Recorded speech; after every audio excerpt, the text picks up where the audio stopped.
This video shows you how I built a wooden balance bike for my granddaughter. As you can see, it's styled like a motorcycle, just for something different. The frame is made out of 3/8 ply, and I've used pine to make the seat and the tank, and it's using ordinary push bike wheels.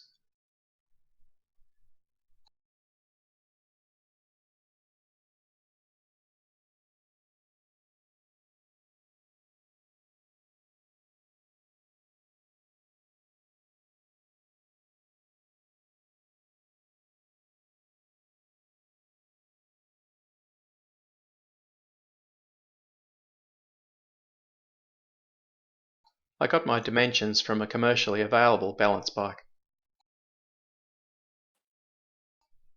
Then I simply drew the bike based on those dimensions on a piece of old ply.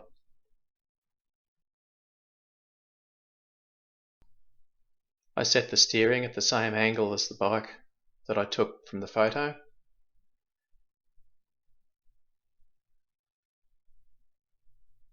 And then just freehand drew the shape of the frame from the steering head down to the back wheel.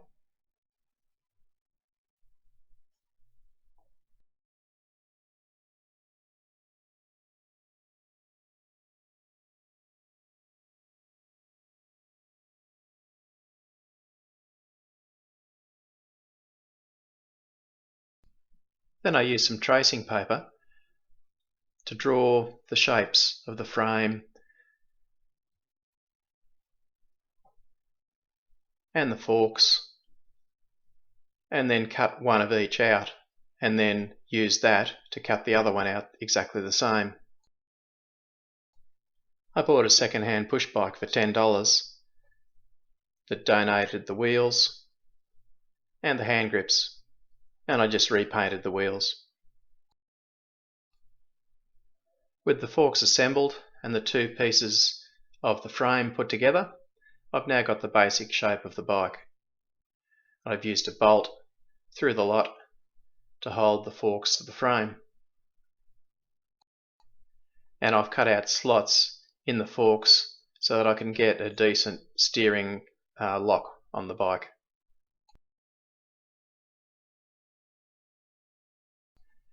Again, I just freehand drew what looks like the bottom fairing of the motorbike and put little blocks in the back of it so that I could screw that onto the bottom of the frame.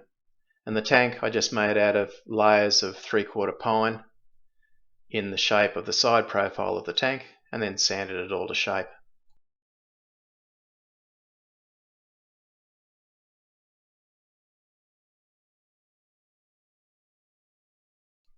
I've done the same thing with the seat. I just freehand drew the side profile, put together a number of pieces of timber, and then sanded it to shape. And then I've created a frame on the bottom that allows me to adjust the seat up and down, and I've just used these as friction devices inside the frame that will hold the seat up if necessary. So the seat height can be anything from almost completely out of the frame right down to the bottom of the frame. The friction bolts are accessible from underneath the bike simply by lightly screwing up the bolts so that they push onto the inside of the frame to hold the seat either up or down. And with all the bits assembled, we've got the finished bike.